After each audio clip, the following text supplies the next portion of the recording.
Hello welcome, मैं हूं अरुण कुमार यादव और आज मैं शुरू कर रहा हूं क्लास 8th का चैप्टर नंबर 6 जिसका नाम है वर्ग और वर्गमूल। तो इस चैप्टर का इंट्रोडक्शन देखने वाले हैं हम यहाँ पर इस वीडियो में।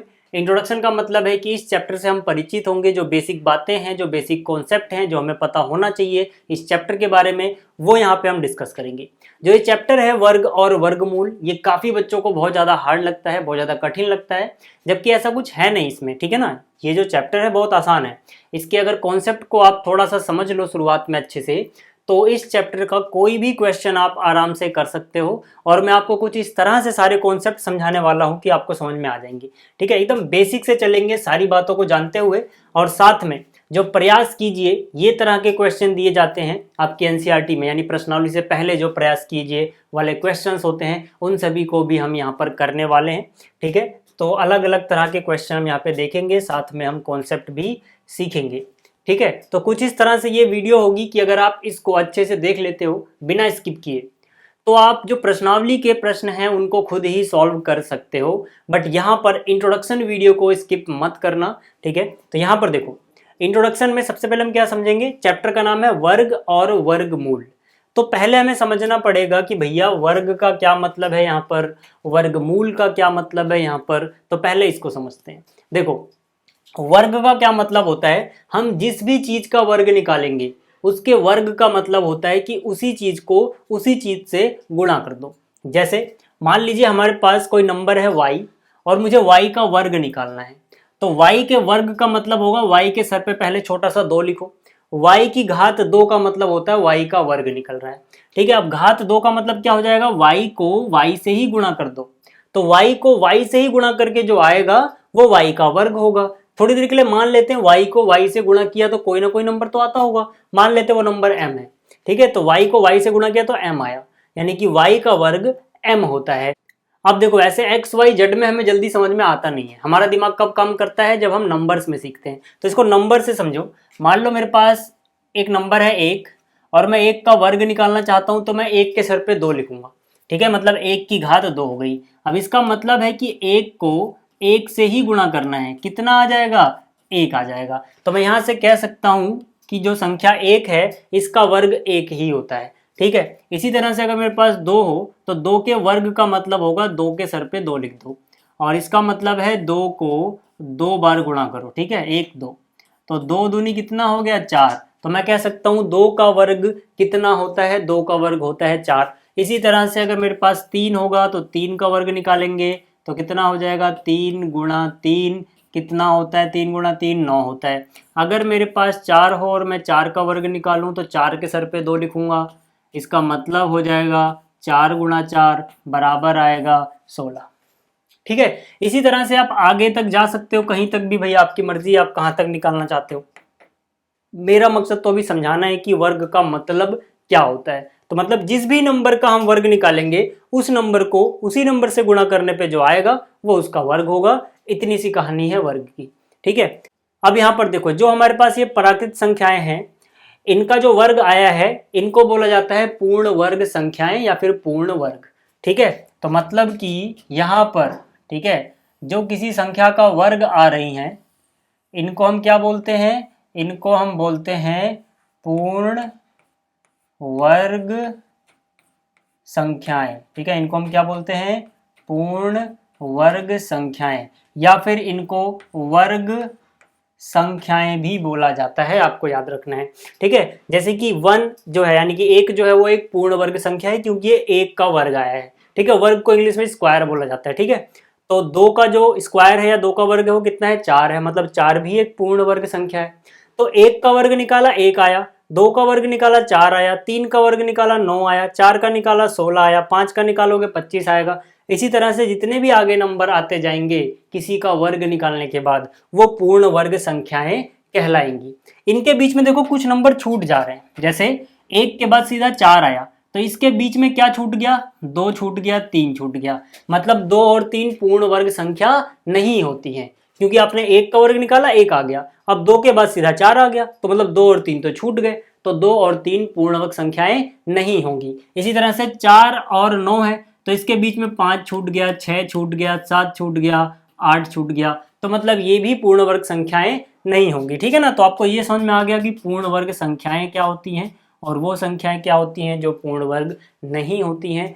ठीक है, वर्ग कैसे निकाला जाता है। ठीक है, तो ये तो कहानी हो गई वर्ग की। अब हमें बात करनी है वर्गमूल की। ठीक है ना, क्योंकि जो हमारे चैप्टर का नाम है उसमें वर्गमूल भी आ रहा है, तो हमें वर्गमूल भी समझना होगा।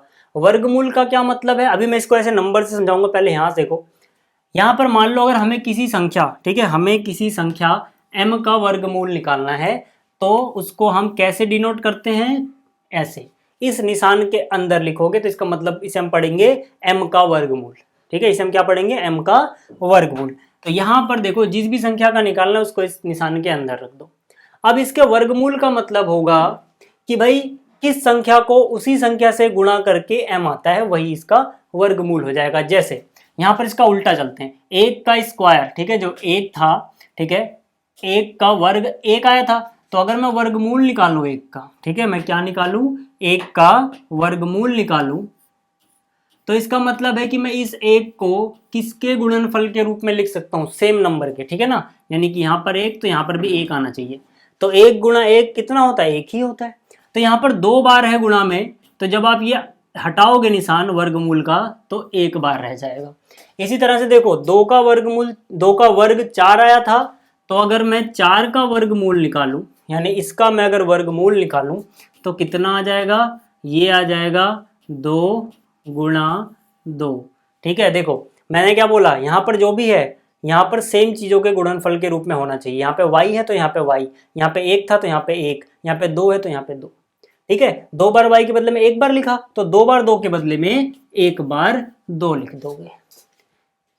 ठीक है, आपको इतना समझ में आ गया। ये भी आप याद रखना, किसी भी संख्या का वर्ग कभी भी ऋणात्मक नहीं आता है, नेगेटिव नहीं आता है। ठीक है, किसी भी संख्या का वर्ग ऋणात्मक नहीं आता है। लेकिन जैसे यहाँ पे जो चार आया, एक बात बताने में भूल गया, यहाँ पर जो चार आया था, ठीक है, दो का वर्ग चार था, तो -2 का वर्ग भी चार ही होगा, -2 का वर्ग भी चार होगा और +2 का वर्ग भी चार होगा। लेकिन अभी हम माइनस वाले नंबर की बात नहीं कर रहे हैं, इसलिए मैं माइनस पे ज़्यादा जोर नहीं दूंगा। ठीक है, अभी हम सिर्फ प्लस वाले नंबर की बात करेंगे, नहीं धनात्मक संख्याओं की। ठीक है, तो 4 हो गया। इसी तरह से देखो, 3 का वर्ग 9 आया था, तो 9 का वर्गमूल कितना हो जाएगा, 3 हो जाएगा। क्यों हो जाएगा, क्योंकि 9 को हम 3 गुणा 3 वर्गमूल के अंदर लिख सकते हैं ऐसे। ठीक है, इसी तरह से 4 का स्क्वायर यानी 4 का वर्ग 16 आया था, तो जो 16 का वर्गमूल होगा वो कितना हो जाएगा, वर्गमूल के अंदर 16 को 4 गुणे 4 लिखो, एक 4 बाहर निकाल लो। ठीक है, तो ये क्या है, वर्गमूल है। ठीक है, 16 का वर्गमूल 4, 9 का वर्गमूल 3, 4 का वर्गमूल 2, 1 का वर्गमूल 1। इस तरह से ये क्या है, वर्ग है। ठीक है, तो वर्ग और वर्गमूल दोनों चीजें आपको समझ में आ गई। ये भी समझ में आ गया पूर्ण वर्ग संख्याएं क्या होती हैं। अब इसके ऊपर जो पहला क्वेश्चन आपसे पूछा जाएगा वो इस कॉन्सेप्ट पे होगा जो मैं आपको बताने वाला।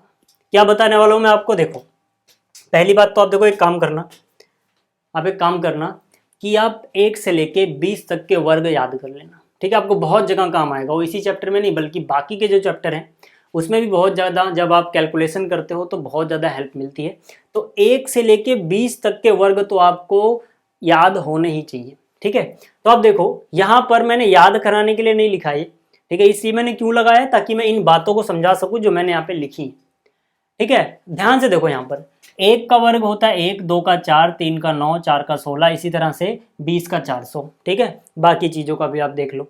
अब यहाँ पर ध्यान देने वाली बात क्या है, ध्यान देने वाली बात यह है कि जिस भी संख्या का हम वर्ग निकाल रहे हैं, जो पूर्ण वर्ग संख्याएं आ रही हैं, भाई ये किसी का वर्ग है तो मतलब ये पूर्ण वर्ग संख्याएं हैं, ये भी किसी का वर्ग आ रही हैं किसी प्राकृत संख्या का, तो ये भी पूर्ण वर्ग संख्याएं हैं। जो भी पूर्ण वर्ग संख्याएं हैं जो किसी का वर्ग करने पे आ रही हैं, वहां पर उनके इकाई के स्थान पे कभी भी आपको 2 नहीं मिलेगा, 3 नहीं मिलेगा, 7 नहीं मिलेगा, 8 नहीं मिलेगा। ये मैंने वो लिखे हैं जो नहीं मिलेंगे। ठीक है, 1 का वर्ग 1 आया, 2 का वर्ग 4, फिर 9 आ रहा है, फिर इकाई के अंक पे 6 आ रहा है, इकाई के अंक पे 5 आ रहा है, इकाई के अंक पे 6 आ रहा है, 9 आ रहा है, 4 आ रहा है, 1 आ रहा है, 0 आ रहा है। ठीक है, बिल्कुल यही चीज यहाँ भी चलेगी। मतलब किसी के भी इकाई के अंक पे आपको 2 कभी नजर नहीं आएगा, 3 कभी नजर नहीं आएगा, 7 कभी नजर नहीं आएगा, 8 कभी नजर नहीं आएगा। ठीक है, चाहे आप दुनिया की किसी भी प्राकृतिक संख्या का वर्ग निकाल लो, आपको कभी भी ये जो 4 नंबर हैं, 4 डिजिट कह सकते हो आप इसे, ठीक है, 4 अंक हैं, ये सारे अंक आपको कभी भी नहीं मिलेंगे। तो मैंने यहाँ पे पहली बात जो लिखी है जो आपको याद रखनी है, अंक जो किसी पूर्ण संख्या, ठीक है, या फिर पूर्ण वर्ग संख्या के इकाई स्थान पर नहीं आ सकते हैं। जोड़ देने वाली बात क्या है, नहीं आ सकते हैं, ठीक है। वो कौन कौन से हैं, 2, 3, 7 और 8।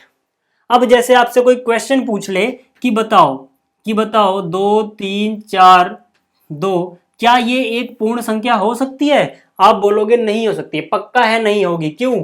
क्योंकि इसके इकाई पे 2 आ रहा है, जबकि 2 आ ही नहीं सकता, तो आप बोलोगे ये नहीं हो सकती है, ठीक है। तो आपको इस तरह के क्वेश्चन इस कॉन्सेप्ट पे पूछे जाएंगे, ठीक है, तो आप याद रखना इसको। इसी तरह से देखो, अगर हमें किसी संख्या के इकाई का अंक निकालना हो, किसी संख्या के इकाई का अंक निकालना हो और आपको 1 से लेके 10 तक के वर्ग याद हैं, तो आप किसी भी संख्या का इकाई अंक बता सकते हो। जैसे 1 का वर्ग 1 होता है, ठीक है, 1 का वर्ग कितना होता है, 1 होता है। अब दुनिया में कोई भी संख्या होगी जिसके इकाई के अंक पे 1 आ गया और उसका वर्ग आपसे पूछा जाएगा, तो उसके वर्ग पे वही आएगा जो 1 के वर्ग पे आ रहा है। जैसे 1 के वर्ग पे कितना आ रहा है, इकाई पे 1 आ रहा है। तो 11 में देखो, 11 में भी इकाई का अंक 1 है, 11 में भी इकाई का अंक 1 है, तो इसके वर्ग में भी क्या आ रहा है, 1 ही आ रहा है, ठीक है ना। यहाँ पर 11 में इकाई का अंक 1 था, तो इसमें भी 1 आया, ठीक। अब जैसे कि यहाँ पर देखो, अब मान लो आपसे कोई पूछे कि बताओ भाई 121 ले लेते हैं, 121 का वर्ग निकालना है, इकाई के अंक पे क्या आएगा। तो आपको पूरे 121 का वर्ग नहीं निकालना, आपको पता है कि इसके लास्ट में कितना आ रहा है, इकाई में कितना आ रहा है, 1, तो 1 का स्क्वायर निकाल लो, यानी 1 का वर्ग निकालो, 1 का वर्ग 1 होता है, तो इसके इकाई के अंक पे भी कितना होगा, 1 होगा, जो इसका वर्ग करके आएगा। इसी तरह से यहाँ पर देखो 2 का वर्ग 4 होता है, तो अब दुनिया में कोई भी संख्या जिसके इकाई के अंक पे 2 आएगा, उसके वर्ग जो होगा उसके इकाई के अंक पे 4 ही आएगा। जैसे 12, ठीक है, अब जो ये 12 है इसके इकाई के अंक पे 2 है, ठीक है, 2 का वर्ग 4 होता है, तो यहाँ पर 2 है ना, तो 2 का वर्ग करो 4, यानी इकाई के अंक पे तो 4 ही आना है, ठीक है। इसी तरह से आपसे अगर कोई पूछे, ठीक है, आपसे कोई पूछे बताओ भाई 117 है, इसका वर्ग निकालेंगे तो इकाई पे क्या आएगा, इकाई का अंक क्या होगा, तो आप कहोगे यार 17 का कितना आ रहा है, 7 आ रहा है। 7 का वर्ग देखो, 7 का वर्ग कितना होता है, 49, यानी कि 4 और 9, तो इकाई पे 9 आया, तो 117 के वर्ग में भी इकाई के अंक पे 9 ही आएगा। पूरा वर्ग क्या होगा वो अभी हमें नहीं पूछा जा रहा, सिर्फ इकाई पे क्या होगा वो पूछा जा रहा है। तो मतलब कि अगर आपको 1 से 10 तक याद है तो आप ये बता सकते हो कि बाकियों के इकाई पे कौन सा अंक होगा, ठीक है। एक और बात आप ध्यान से दे सकते हो यहाँ पे कि भाई जो विषम संख्याएं हैं उनका वर्ग विषम है, ठीक है, और जो सम संख्याएं हैं उनका वर्ग सम है। जैसे कि यहाँ पर देखो एक विषम संख्या होती है, ये विषम संख्या, ये भी विषम संख्या, ये भी विषम संख्या, ये भी विषम संख्या है। इनके वर्ग को देखो, 1 का वर्ग 1 है जो कि विषम होता है, 3 का वर्ग 9 है, 9 भी विषम होता है, 5 का वर्ग भी विषम है, ये भी विषम है, ये भी विषम है। मतलब कि विषम संख्याओं के जो वर्ग होते हैं वो विषम होते हैं, और जो सम संख्याओं के, जैसे 2 का वर्ग 4 है, 2 एक सम संख्या है, 4 भी एक सम संख्या आई, 4 का वर्ग 16 है, 4 एक सम संख्या है, 16 भी सम संख्या आई। मतलब विषम संख्याओं के वर्ग विषम होते हैं और सम संख्याओं के वर्ग सम होते हैं। यही मैंने यहाँ पे लिखा है, सम संख्या का वर्ग सम होता है, विषम संख्या का वर्ग विषम होता है। ये आपको दूसरा पॉइंट भी समझ में आ गया होगा, ठीक। तीसरा पॉइंट ध्यान से देखना, तीसरे पॉइंट में लिखा है पूर्ण वर्ग संख्याओं के अंत में शून्यों की संख्या सम होती है।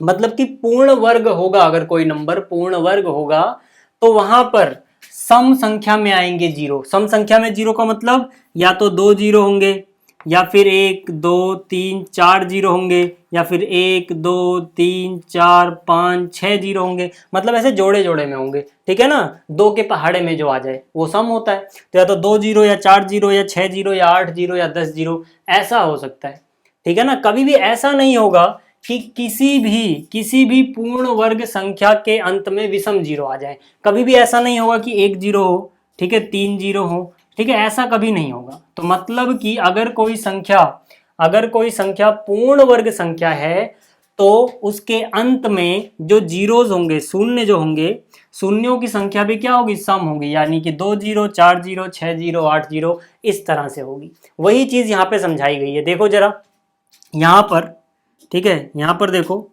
10 का वर्ग 100 आया, 100 के पास 2 जीरो है, ठीक है।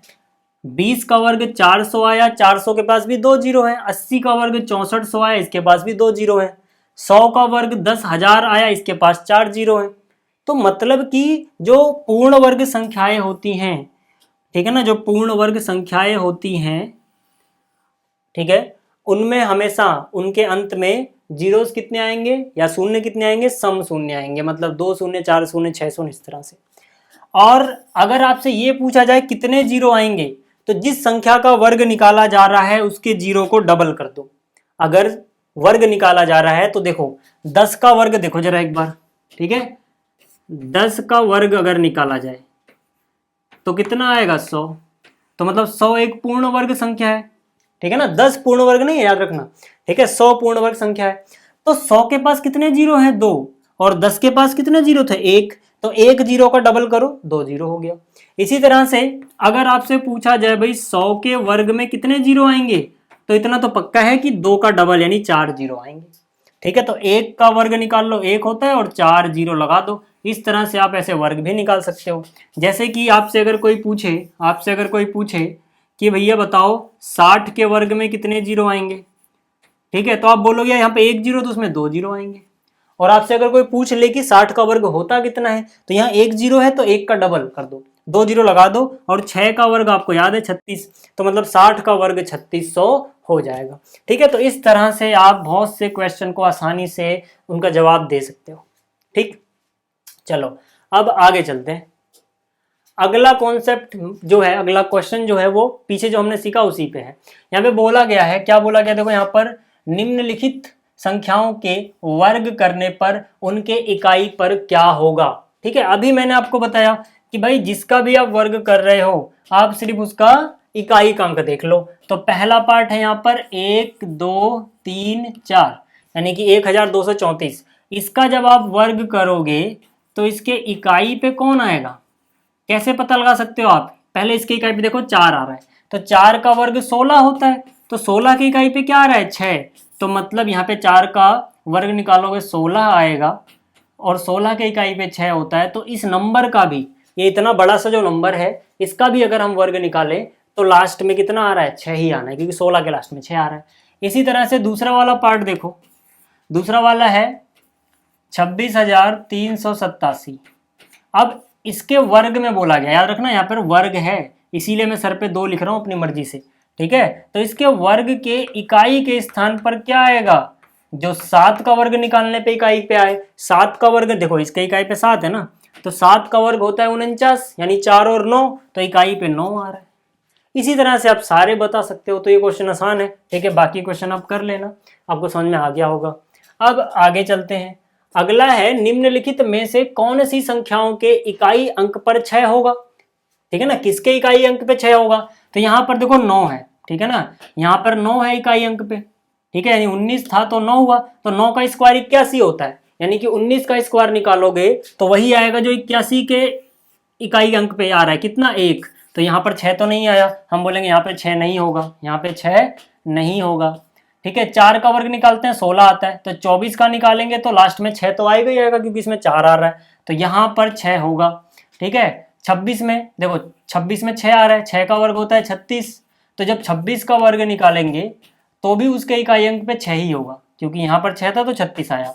तो यहाँ पर हम बोलेंगे भाई इसमें भी होगा, ठीक है। यहाँ पे 4 आ गया, 4 का वर्ग 16, तो 34 का वर्ग में भी 6 ही आएगा, ठीक है, यहाँ पर भी आएगा। तो अब इतना याद रखना कि इकाई अंक पे 4 हो या 6 हो, जब इनका वर्ग निकाला जाता है तो इकाई अंक पे हमेशा 6 ही आता है। इकाई पे क्या आता है, 6, क्योंकि 4 का स्क्वायर 16, उसमें भी 6 आ गया, 6 का स्क्वायर 36, उसमें भी 6 आ गया, तो 4 या 6 होगा तो आएगा ही आएगा, ठीक। तो ये भी आपको समझ में आ गया होगा। अब आगे बात करते हैं, एक बार चेक कर लूँ मैंने सही बोला, हाँ 4 6 6 4, ठीक है। आगे चलते हैं, चलो अगला क्या बोल रहा है, निम्नलिखित में से किन संख्याओं के वर्ग विषम संख्या होंगे या सम संख्या होंगे और क्यों। सबसे आसान सवाल है ये। हम बोलेंगे भाई देखो यहाँ पर पहला जो है 7 2 7 है, ठीक है। अब इसका अगर आप वर्ग निकालोगे ठीक है, आप वर्ग निकालोगे तो ये क्या आएगा, ये आएगा विषम। इसका वर्ग क्या आएगा, विषम आएगा। क्यों आएगा, क्योंकि विषम संख्याओं का वर्ग विषम होता है। और क्या भाई, यहाँ पर 727 है, लास्ट में 7 आ रहा है, विषम संख्या है। आप लोग ये जानते हैं ना विषम संख्याएं क्या होती हैं, कैसे पहचानते हैं। विषम संख्याओं को हम कैसे पहचानते हैं, जिनके इकाई के अंक पे 1 हो, 3 हो, 7 हो, 9 हो, 5 हो। ठीक है, यानी कि 1 3, ठीक है, एक क्या क्या हो, 1 3, 1 3 5 7 9, ये विषम होंगे। और सम कौन सी होती हैं, जिनके इकाई के अंक पे 0 हो, 2 हो, 4 हो, 6 हो, 8 हो। तो यहाँ पर इकाई के अंक पे 7 है, 7 है मतलब विषम संख्या है, तो इसका वर्ग भी विषम होगा। इसी तरह से जो दूसरा वाला पार्ट है, यहाँ पर है 158। अब हमें क्या करना है, इस 158 का वर्ग निकालना है। वर्ग निकालने के लिए इसके सर पे 2 लिखेंगे। अब ये एक सम संख्या है तो इसका वर्ग भी क्या होगा, एक सम संख्या होगा। कैसे पता लगा सम है, जिसके लास्ट में 0 2 4 6 8 होगा वो सम होगी। तो ये सम थी, जिसका वर्ग भी सम आएगा। इस तरह से आप बाकी का कर सकते हो, ठीक है ना। जैसे यहाँ पे 0 है, 0 भी एक सम संख्या होता है, तो इसका वर्ग भी सम संख्या होगा। ठीक, ये भी आपको समझ में आ गया। अब आगे चलते हैं। अगला क्वेश्चन क्या बोला गया है, अगले में बोला गया है निम्नलिखित संख्याओं के वर्ग में शून्यों की संख्या ज्ञात करो। यार मैंने क्या बोला, जितने शून्य हैं उसके वर्ग में उसके डबल हो जाएंगे। ठीक है, तो यहाँ पर 60 में एक शून्य है। ठीक है, 60 में कितने शून्य हैं, एक शून्य है। तो जब 60 का वर्ग निकालोगे तो सिर्फ हमें शून्यों की संख्या लिखनी है। हम क्या बोलेंगे, एक का डबल होता है 2, यानी कि 2 शून्य आएंगे। और क्या, इसी तरह से यहाँ पे 400 है, 400 का जब वर्ग निकालोगे तो यहाँ पे कितने शून्य है, 2 शून्य है, 2 का डबल कर दो, कितने शून्य हो जाएंगे, 4 शून्य आएंगे इसके वर्ग में। ठीक है, तो मतलब बहुत आसान चैप्टर है, जैसे कि मैंने शुरू में बोला था। बस आपको थोड़ा सा ध्यान रखना होता है कि भाई जो बेसिक चीजें हैं, देखो कोई भी चीज आप पढ़ोगे, ठीक है, हमेशा आपको सबसे पहले शुरुआत कहाँ से करनी है कि जो बेसिक है वो आपका मजबूत होना चाहिए। उसके बाद क्वेश्चन कहीं से भी कितना भी घुमा के पूछता है आपको वो समझ में आ ही जाएगा। ठीक है, तो ये हो गया। अब आगे बात करते हैं। तो यहाँ पर देखो जो अगला हमारा कॉन्सेप्ट है वो क्या है, वो ये है कि पहली n विषम प्राकृत संख्याओं का योग n होता है। अब इसका मतलब क्या है ये बोलने का, अब ध्यान रखना कि यहाँ पर कितनी विषम संख्याएं ले रहे हैं, पहली n यानी शुरुआत की n। ठीक है, कौन सी, प्राकृत संख्याएं, और जो कि विषम हो, तो इनका योग कितना होगा, n का स्क्वायर होगा। यानी यहाँ पे n लोगे तो वहां पे n का स्क्वायर आएगा। जैसे जैसे देखो, अगर मैं बात कर रहा हूँ विषम संख्याओं की, तो विषम संख्या आप जानते हैं 1 3 5 7 9 11 13, इस तरह से चलती रहती है आगे। ठीक है, तो यहाँ पे पहली n, जैसे मैं पहली 1 लूंगा, अगर मैं पहली n की जगह पे क्या लूंगा, 1 लूंगा। ठीक है, तो ये किसके बराबर होगी, जैसे यहाँ पे n था तो n का स्क्वायर आया, तो यहाँ 1 होगा तो ये 1 के स्क्वायर के बराबर होगी। 1 का स्क्वायर 1 होता है, स्क्वायर का मतलब वर्ग। ठीक है, और इसी तरह से अगर मैं पहली 2 ले लूं, पहली 2 ले लूं, पहली 2 का मतलब ये हो जाएगा पहली 2 विषम संख्या। मैं पहली n की जगह 2 ले लूं, पहली 2, तो पहली 2 कौन सी होंगी, एक है 1 और दूसरी है 3। इनका मैं क्या निकाल लूं, योग निकाल लूं। यहाँ पर योग इसलिए निकाला क्योंकि वो खुद ही एक है, तो किसमें जोड़ेंगे। ठीक है, लेकिन यहाँ पर तो 2 जने हैं तो दोनों को जोड़ेंगे। तो अब ये किसके बराबर होगी, बिना जोड़े, जैसे 3 और 1 जोड़ो तो 4 आता है, लेकिन हम जोड़ेंगे नहीं। हम क्या करेंगे, पहली 2 विषम संख्या है ना, कितनी है पहली 2, 1 2, तो हम 2 का स्क्वायर कर देंगे, यानी 2 का वर्ग निकाल लेंगे, कितना आएगा 4। अब आप जोड़ के देखो, 3 और 1 4 आता है, ऐसे करके भी 4 आएगा। इसी तरह से पहली 3 ले लो आप। ठीक है, पहली कौन सी ले लो, पहली 3 ले लो। पहली 3 का मतलब ये शुरुआत की 3। ठीक है, ये शुरुआत की 3 लोगे तो यहाँ पे क्या मिलेगा आपको, यहाँ पे मिलेगा पहली 3 यानी कि 1, दूसरी वाली विषम संख्या मिली 3, तीसरी कितनी मिली 5। तो पहले 3 आने वाली विषम संख्याएं ली हमने, कितनी ली है, 3 ली है, तो 3 का स्क्वायर होगा, कितना हो जाएगा, 9 हो जाएगा। ऐसी पहली 4 ले लो आप, यानी 1 3 5 7। ठीक है, 1 3 5 7, तो पहली कौन सी ली है आपने, पहली 4 ली है, 1 2 3 4। ठीक है, यहाँ पे योग है इनका, तो यहाँ पर कितना हो जाएगा, 4 ली है तो 4 का स्क्वायर 16। ध्यान रखने वाली बात यह है कि बीच में कहीं गैप नहीं आना चाहिए और वो 1 से ही स्टार्ट होनी चाहिए। ठीक है, आप ऐसा नहीं कर सकते कि पहले आपने 3 ली, फिर 5 ली, फिर 7 ली, फिर आप बोलोगे यार ये तो 3 है, 3 का स्क्वायर होगा, नहीं ऐसा नहीं होगा। ठीक है, शुरुआत कहाँ से होनी चाहिए, 1 से होनी चाहिए, और बीच में कोई गैप नहीं आना चाहिए। 1 के बाद 3 ही लिखोगे, 3 के बाद 5 लिखोगे, 5 के बाद 7 लिखोगे, इस तरह से आप चलोगे। तो पहली n विषम प्राकृत संख्याओं का योग n का स्क्वायर होता है, जितनी संख्या आपने पहली ली है उतने का स्क्वायर कर दो, उतने का वर्ग कर दो। 2 ली है तो 2 का वर्ग करो, पहली 3 ली है तो 3 का वर्ग करो, पहली 4 ली है तो 4 का वर्ग करो। ठीक है, इस तरह से हो जाएगा ये। अब देखो यहाँ पर, अब इसके बाद ठीक है, एक इसी चीज का उल्टा भी आप सीखो कि अगर हमारे पास कोई पूर्ण वर्ग संख्या है और हमें उसका वर्गमूल निकालना है तो हम घटाने वाले तरीके से निकाल सकते हैं। ठीक है, कैसे निकाल सकते हैं, जैसे देखो, ठीक है, अगर आपको ये समझ में आ गया हो तो अब आगे चलते हैं। जैसे मान लो मेरे पास कोई पूर्ण वर्ग संख्या है 25। अब मुझे ये पता लगाना है कि इसका वर्गमूल क्या होता है, 25 का वर्गमूल क्या होता है। मेरे से क्या क्वेश्चन पूछा गया है, मेरे से पूछा गया है कि भाई जो हमारे पास 25 है इसका वर्गमूल बता दो क्या होता है। ठीक है ना, क्वेश्चन मार्क लगा दिया। तो हम क्या करेंगे, हम यहाँ पर लिख लेंगे कि भाई यहाँ पर जो विषम संख्या होती है वो कौन कौन सी है, 1 3 5 7 9 डैश डैश डैश, और एक एक करके घटाते रहेंगे। जैसे 25 में से पहले शुरुआत में 1 घटाना है तो 25 में से 1 गया, कितना बचा, 24 बचा। फिर जो ये 24 बचा इसको यहाँ लिखो। ठीक है, 1 हमने घटा दिया, 1 को हटाओ, फिर क्या बचा, 3 आया, फिर 3 घटाया, कितना बचेगा, 21 बचेगा। 3 हमने घटा दिया, 3 को हटा दो। अब जो 21 बचा इसमें से अगला नंबर घटाओ विषम संख्या का 5। ठीक है, तो 21 में से हमने कितने घटा दिए, 5, कितना बचा, 16। अब हमने 5 भी घटा दिया, 7 घटाना है, यानी कि 16 में से 7 गया, कितना बचेगा, 9। अब ये जो 9 बचा इसको यहाँ लिखो, इसमें से अगला विषम घटाओ, कितना है, 9 है, तो 9 घटा दिया, कितना बचा, 0। अगर घटाने पे 0 आ गया, अगर हम ऐसे बार बार घटा रहे हैं और घटाएंगे उन्हीं को जो विषम संख्या है शुरू से लेंगे, पहले 1 घटाएंगे, फिर 3 घटाएंगे, फिर 5 घटाएंगे, फिर 7 घटाएंगे। अगर ऐसे घटाते हुए पहले 1 फिर 3 फिर 5 फिर 7 फिर 9 0 आ गया तो मतलब ये पूर्ण वर्ग संख्या थी, और इसका जो वर्गमूल होगा वो कितना होगा, जितनी बार घटाया, कितनी बार घटाया, 1 2 3 4 5 बार घटाया आपने, 5 बार। ठीक है ना, पहली बार, दूसरी बार, तीसरी बार, चौथी बार, पांचवी बार, तो मतलब कि इसका वर्गमूल हो जाएगा 5। अब मान लो अगर 0 नहीं आता, माइनस में चला जाता ये, जैसे मैं यहाँ पे 26 लेता तो पूर्ण वर्ग नहीं था तो माइनस में चला जाता, यानी कि 0 आए बिना अगर वो माइनस में जा रहा है तो पूर्ण वर्ग संख्या नहीं होगी, ऐसे भी हम चेक कर सकते हैं। ठीक है, एक और एग्जांपल लूं अगर मैं, ठीक है, एक और एग्जांपल लूं अगर मैं, आपसे कोई पूछे कि लगातार घटाने वाले तरीके से वर्गमूल निकालो और आपके पास नंबर दे दिया 16, तो आप क्या करो, पहले वर्गमूल वो विषम संख्या लिख लो, 1 3 5 7 9 ऐसे करते हुए। ठीक है, अब 16 का वर्गमूल पूछा गया कितना होगा, तो आपने यहाँ लिखा 16, पहले 1 घटाओगे, 1 काट दो यहाँ से, 1 घटाया तो बचा 15, जो बचा है 15 वो यहाँ लिखो। 15 में से अगला विषम संख्या क्या है, 3, 3 घटाओ, कितना बचेगा, 12।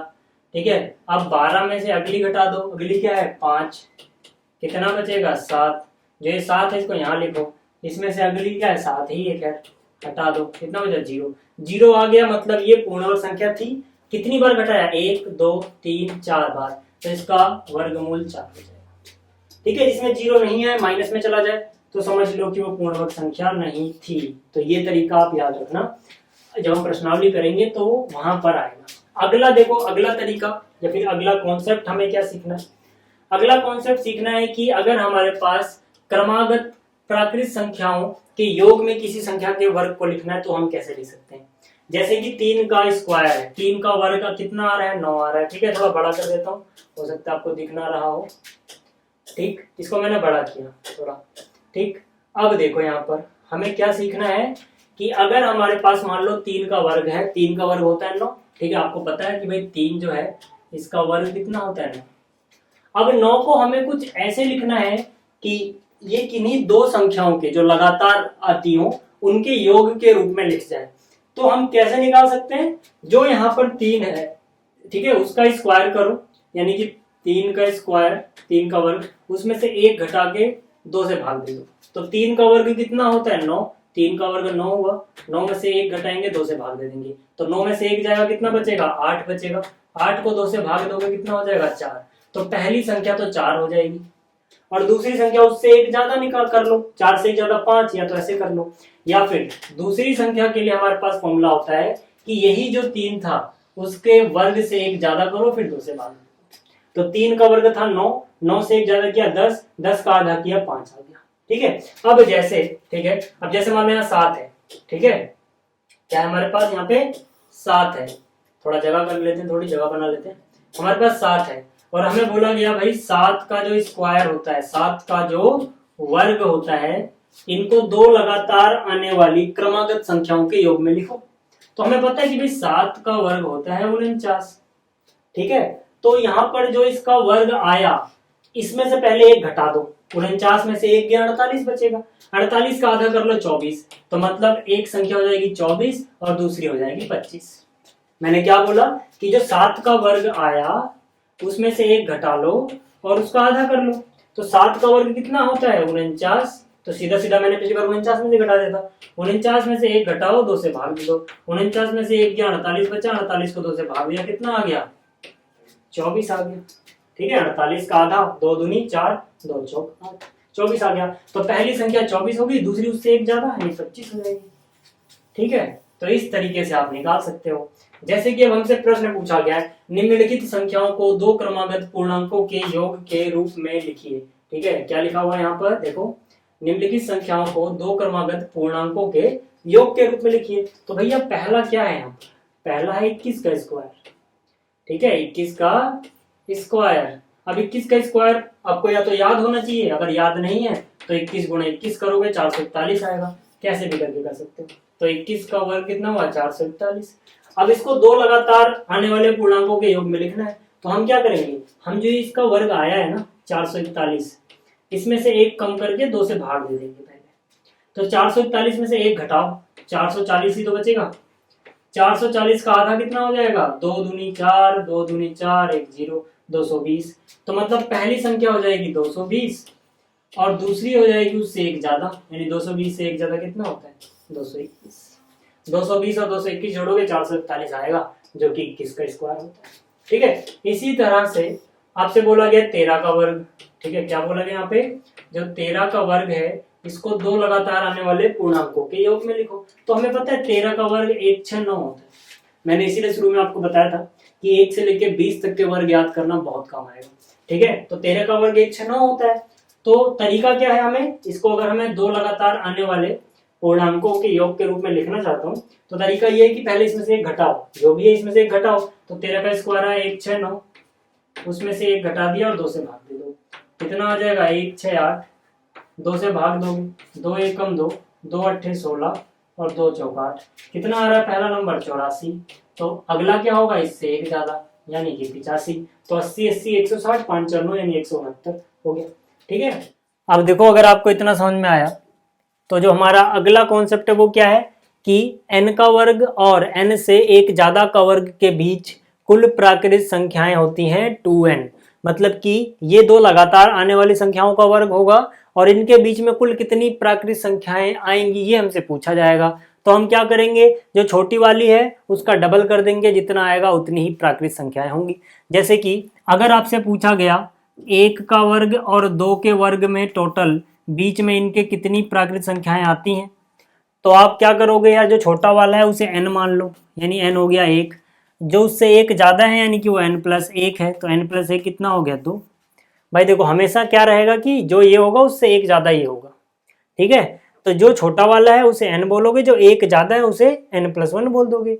इनके बीच में कितनी संख्याएं होंगी, हम क्या करेंगे, हम बोलेंगे 2n संख्याएं होंगी इनके बीच में, n का डबल। n कौन सा है छोटा वाला, तो 1 और 2 में छोटा कौन है 1, तो मतलब हो गया 2 गुणा n की जगह 1 रखो 2 आ गया। यानी इनके वर्गों के बीच में दो संख्याएं होंगी, कौन कौन सी, देखो 1 का वर्ग 1 होता है, 2 का वर्ग 4 होता है। तो 1 और 4 के बीच में कौन आ रहा है 2 आ रहा है, 3 आ रहा है। कितने जने हैं ये 1 2, टोटल 2 जने हैं, तो मतलब इनके बीच में टोटल 2 संख्याएं होंगी, ठीक है।